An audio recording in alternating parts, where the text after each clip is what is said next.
Assalamualaikum dan salam sejahtera. Bertemu kita kembali untuk melihat subtopik 3.1.3 iaitu keanjalan permintaan pendapatan. Untuk pertama sekalinya kita akan memulakan dengan definisi keanjalan permintaan pendapatan ini. Kita tanya keanjalan permintaan pendapatan ialah bermaksud mengukur darjah tindak balas terhadap perubahan kuantiti permintaan sesuatu barang kesan daripada perubahan tingkat pendapatan pengguna. Maksudnya kita ingin melihat darjah tindak balas ke atas perubahan kuantiti permintaan sesuatu barang tu apabila berlakunya perubahan dalam tingkat pendapatan bagi pengguna. Rumus bagi keanjalan permintaan pendapatan ialah EY ataupun kita tulis juga EDY sama dengan QD1 tolak QD0 bahagi QD0 darab dengan Y0 bahagi Y1 tolak Y0 di mana EY ni ialah keanjalan permintaan pendapatan. Q1 ni ataupun QD1 ni adalah merupakan kuantiti diminta baru. QD0 ni ataupun Q0 ni adalah kuantiti diminta asal, manakala Y1 ni pendapatan baru, Y0 ni pendapatan asal. Keanjalan permintaan pendapatan dan jenis barang. Jadi dalam pengiraan keanjalan permintaan pendapatan ni kita dapat mengenal pasti jenis-jenis barang. Dia berbeza dengan keanjalan permintaan silang, di mana keanjalan permintaan silang ni kita dapat mengetahui perhubungan atau hubungan antara dua barang, sama ada di barang pengganti, pengenal ataupun tidak berkaitan. Tapi dalam keanjalan permintaan pendapatan ni kita dapat mengenal pasti barang itu jenis barang apa. Contohnya jika nilai keanjalan pendapatan yang kita kira menggunakan rumus tadi bernilai positif, iaitu antara julat EY ni lebih besar daripada kosong dan kurang daripada 1, kita akan anggap dia sebagai barang normal, dan setengah mengatakan barang bawahan. Nilai keanjalan pendapatan yang pertamanya ialah jika bernilai positif, maka julatnya positif itu bermakna antara kosong, EY lebih besar daripada kosong tapi kurang daripada 1. So barang itu dikenali sebagai jenis barang normal. Biasanya diperincikan lagi barang normal jenis barang keperluan. Okay. Kalau positif tapi lebih daripada EY-nya atau keanjalan pendapatannya lebih daripada 1, mungkin EY sama dengan 2, 3 ataupun seterusnya lah, lebih besar daripada 1, bermakna kita dapat mengetahui jenis barang tersebut adalah merupakan barang mewah. Jika nilai keanjalan permintaan pendapatan ini bernilai negatif, maksudnya dia EY ini kurang daripada sifar, jadi sudah pasti kita akan anggap barang ni dah jenis barang bawahan, inferior. Dan jika keanjalan permintaan pendapatan ini jika nilai keanjalan pendapatan ini bernilai sifar, iaitu EY sama dengan kosong atau sifar, so kita dapat dengan pasti dia sebagai barang mesti lah. Okay. Itu dia punya petunjuk lah yang menunjukkan jenis barang apa berdasarkan nilai keanjalan yang diperolehi lah, nilai keanjalan pendapatan. Okey, kita ambil contoh dekat sini. Kita ada jadual, di mana jadual sebelah kiri ini adalah perubahan pendapatan daripada pendapatan 2,000 berubah kepada 7,000. Manakala di kawasan sebelah sini kita tengok barang A, kuantiti diminta barang A, barang B, barang C dan barang D.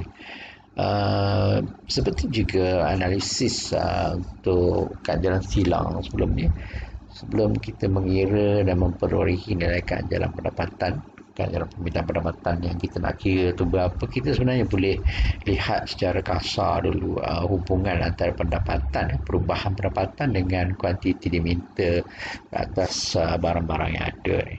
Dia boleh menentukan secara kasar lah. Contohnya kalau kita tengok sini, pendapatan, apabila pendapatan pengguna meningkat ni daripada 2,000 naik kepada 7,000, so meningkat lah. Okey, apa berlaku kepada kuantiti diminta pengguna ke atas barang A? Juga meningkat daripada 4 kepada 20. Okey, jadi jelaslah kalau mengikut pada jadual betul tadi, jenis barang ini mungkin kemungkinan besarnya kita sudah tahulah, iaitu pendapatan meningkat, kuantiti meningkat. So dia barang hubungan sahala atau secara langsung merupakan barang normal lah. Okay? Jenis barang A ni adalah barang normal. Cuma dalam barang normal tu dia ada dua kategori lah. Tiga kategori. Mana satu yang barang normal yang betul-betul barang normal lah. Yang kedua barang normal jenis keperluan. Dan yang ketiga ialah barang normal jenis mewah. Okay? Tapi kalau tengok pada perubahan kuantiti besar ni, kita boleh agak dia ni barang normal jenis mewah lah. Okey, kalau kuantiti bagi kuantiti diminta barang B pun, kalau kita perhati pendapatan meningkat daripada 2,000 kepada 7,000, dia dapati kuantiti diminta pengguna ke atas barang B ni dia berkurang daripada 10 daripada 10 kepada 5. Berkurang daripada 10 kepada 5 ni maknanya pendapatan meningkat, kuantiti berkurang. So ini hubungan yang dikatakan hubungan ataupun kita panggil hubungan pendapatan dengan kuantiti ni menunjukkan bahawa barang B ni merupakan jenis barang bawahan lah. Dan untuk barang C, kalau kita tengok pendapatan meningkat daripada 2,000 kepada 7,000, kuantitinya meningkat lah, 8 kepada 9 lah. Meningkat tapi sedikit lah, tak banyak, 1 unit saja. Berbanding yang ini 16 unit meningkat. Sebab itu saya kata barang normal jenis mewah. Yang ini barang normal juga, tapi mungkin barang normal jenis keperluan lah. Kita sebut barang normal pun dah betul lah sebenarnya. Dan bagi kuantiti diminta barang B ni, kita dapati apabila pendapatan meningkat, kuantiti permintaan ke atas barang B ni tidak berubah, tidak terkesan pun dengan perubahan pendapatan. So ini menunjukkan bahawa barang D ni adalah barang mesti. Barang mesti yang EY sama dengan sifar. Sifar menunjukkan tiada perubahan dalam kuantiti permintaan apabila pendapatan berubah. Jadi di sini kita boleh sebenarnya, sebab tu saya kata bila kita dapat jadual, kita dah dapat mengetahui jenis barang tu secara direct lah, secara langsung daripada analisis hubungan pendapatan, tingkat pendapatan dengan kuantiti permintaan. Okay? Cuma kita hanya perlu membuat sedikit pengiraan untuk memperolehi nilai yang tepat lah, berdasarkan rumus yang diberikan ke atas ganjaran permintaan pendapatan. Tapi secara congak, kalau kita panggil secara congak tu, mana kita dah tahu dah jenis barang tu barang apa. Cuma yang kita perlu adalah nilai. Untuk mengetahui nilai, kena guna rumus lah. Jadi berdasarkan kepada jadual di atas ni, macam biasalah kalau soalan tu dia kirakan nilai ganjaran pendapatan. Pengiraan ni lah yang kita perlu kira lah untuk menunjukkan bahawa berapa nilai sebenar barang A, B, C dan D apabila pendapatan meningkat daripada 2,000 kepada 7,000. Okey. Jadi yang pertama ni memang kita kena, tugas kita untuk mengira lah berapa nilai.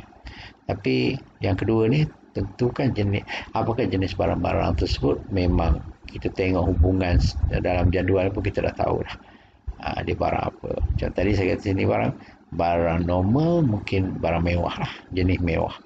Yang ni barang bawahan, sebab kuantiti berkurang, pendapatan meningkat, kuantiti berkurang. Ini barang normal jenis keperluan kan. Kalau sebut barang normal pun dah betul. Yang ini barang tak ada kaitan lah, barang yang tidak berkait, plus dia tak mengubah kuantiti pun apabila pendapatan berubah, meningkat. Jadi daripada situ kita guna rumus ini untuk barang A itu saya ringkas lah. Okay, masukkan semua maklumat ni yang baru, kuantiti baru tolak kuantiti lama, bagi kuantiti lama, darab dengan pendapatan lama, bagi pendapatan baru tolak pendapatan lama. Dan kita dapati jawapannya 1.6. Keajaran permintaan pendapatannya adalah EY-nya 1.6 dan 1.6 ni menunjukkan bahawa nilainya adalah positif. Positif, bukan negatif. Bila positif maknanya dia barang normal. Cuma barang normal ada beberapa kategori lagi kan. Adakah barang normal keperluan, barang normal mewah ataupun barang normal sahaja. Jadi 1.6 tu sebenarnya dia berada lebih besar daripada 1. Kalau lebih besar daripada 1 bermakna dia barang mewah lah. Okay? Tapi kita terlebih dahulu kita kena menterjemahkan apa maksud 1.6 ni kat dalam pendapatan ni yang bernilai 1.6. Maknanya kenaikan pendapatan, bukan harga lagi, sebab ini pendapatan kan dapat ni. Apabila pendapatan meningkat 1%, dia menyebabkan kuantiti diminta ataupun kuantiti permintaan bagi barang A ni dia meningkat sebanyak 1.6%. Meningkat positif kan. Dan barang A ni adalah barang normal because dia positif, dan normal jenis mewah lah. Kerana dia lebih daripada 1. 1.6 ni lebih besar daripada 1. So barang normal jenis mewah. Okay. Dan bila kita sebut barang normal jenis barang mewah, jangan lupalah kerana apa. Ini bukti proof dia. Jadi kita beritahu nilai keanjalan perawatannya adalah bernilai positif ataupun lebih besar daripada 1. Kalau nak tulis sini pun boleh EY lebih besar daripada 1. Dah dapat markah. Okey, kalau contoh yang keduanya penyelesaian bagi barang B, menggunakan rumus yang sama macam tadi, kita masukkan pendapatan baru, pendapatan lama, kuantiti baru, kuantiti lama bagi barang B lah. Jadi kita dapat ringkas sekali, kita dapat negatif 0.2. Memang cara congak tadi pun barang B ni memang kita dapat barang bawahan sebab dia negatif. Hubungan pendapatan dengan kuantiti adalah secara sonsang. Jadi dia bila bernilai negatif 0.2 tu maknanya apa? Maknanya kenaikan pendapatan sebanyak 1% menyebabkan kuantiti permintaan atau kuantiti diminta bagi barang B itu oleh pengguna berkurang sebanyak 0.2%. Itu masuk 0.2%. Negatif ni adalah berkurang. Okay? Dan bila dia negatif, keanjalan permintaan pendapatan dia bernilai negatif menunjukkan bahawa barang B ni adalah barang bawahan. Kerana begitulah, sebab nilai keanjalan pendapatannya bernilai negatif. Bagi barang C pula kita menggunakan rumus yang sama juga. Kita masukkan akhir sekali ringkasnya, kita dapatlah nilai keanjalan pendapatannya adalah 0.05. 0.05 ni adalah merupakan kurang lebih besar daripada 0. Dia 0.05 maknanya lebih besar daripada 0 tapi kurang daripada 1 lah. Jadi dia menunjukkan bahawa barang ini barang keperluan normal. Okay? Jadi interpretasinya ataupun penjelasan kepada 0.05 tu maksudnya kenaikan pendapatan 1% menyebabkan kuantiti diminta, kuantiti permintaan bagi barang C ni meningkat 0.05% sebab dia positif. Okey, yang itu. Jadi kita boleh katakan barang C ni adalah barang normal lah. Kalau nak sebut barang normal jenis keperluan, bagi tahu macam tu kan, barang normal dalam kategori barang keperluan. Kenapa? Kerana nilai keanjalannya kena bagi tahu sebab dia positif, dia lebih besar daripada 0 sampai kurang daripada 1. Itu maksud jawapan untuk yang inilah 0.05 ni. Okey. Dan untuk last sekali barang D. Barang D kita apabila kita menggunakan rumus tersebut, kita dapati barang D ni bernilai sifar. So kita tahulah barang D bernilai sifar ni adalah barang yang tak ada kaitan, tidak berkait. Jadi apakah explanation? Explanation menunjukkan kenaikan pendapatan sebanyak 1% menyebabkan kuantiti diminta bagi barang tersebut tidak berubah. Itu maksud apa? Maksud inilah keanjalan pendapatan yang bernilai sifar. maknanya dia tidak terkait pun, tidak terkesan pun dengan perubahan pendapatan pengguna tu. Okey. Dan barang ini confirm lah bila EY sama dengan SIFA, maknanya dia merupakan barang D, ini merupakan barang mesti ya. Sebab nilai keanjalan pendapatannya adalah SIFA. Okey.